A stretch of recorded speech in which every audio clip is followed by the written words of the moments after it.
നമസ്കാരം. ദിവസവേതനത്തിൽ തുടരുന്നത് 16,000 അധ്യാപകർ.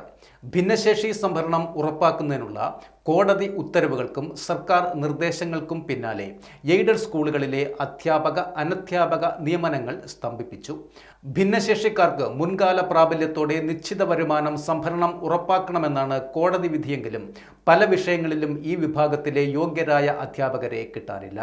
ഭിന്നശേഷി നിയമനം നടക്കാത്തതിനാൽ മറ്റു നിയമനങ്ങൾക്ക് സർക്കാർ അംഗീകാരം നൽകുന്നുമില്ല. ഇതിനോടകം നിയമനം ലഭിച്ചവരും ദിവസവേതനത്തിൽ തുടരേണ്ട സ്ഥിതിയാണ്.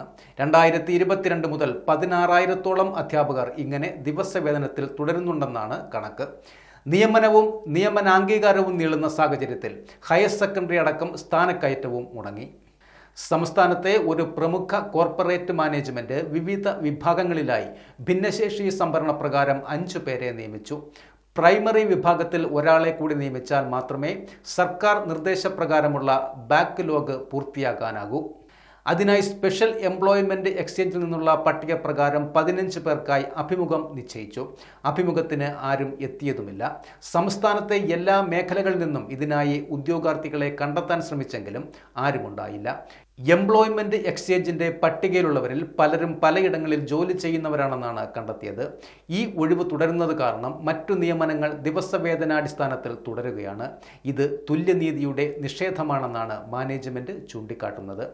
നിലവിൽ പല വിഷയങ്ങൾക്കും സ്ഥിരം അധ്യാപകരില്ല. ഇതാണ് ഇപ്പോൾ എയ്ഡഡ് മേഖല നേരിടുന്ന പ്രധാന പ്രതിസന്ധിയെന്ന് Kerala private school managers association general secretary Mani Kollam ചൂണ്ടിക്കാട്ടി.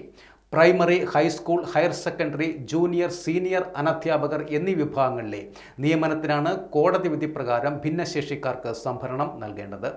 1996 ഫെബ്രുവരി 7 മുതൽ 2017 ഏപ്രിൽ 18 വരെ നടത്തിയ നിയമനങ്ങളിൽ 3%, 2017 ഏപ്രിൽ 19 മുതലുള്ള നിയമനങ്ങളിൽ 4% ഉറപ്പാക്കി വേണം 2021 നവംബർ 8 മുതലുള്ള ഒഴിവുകളിൽ നിയമനം നടത്തേണ്ടത് എന്നാണ് സർക്കാരിൻ്റെ ഉത്തരവ്.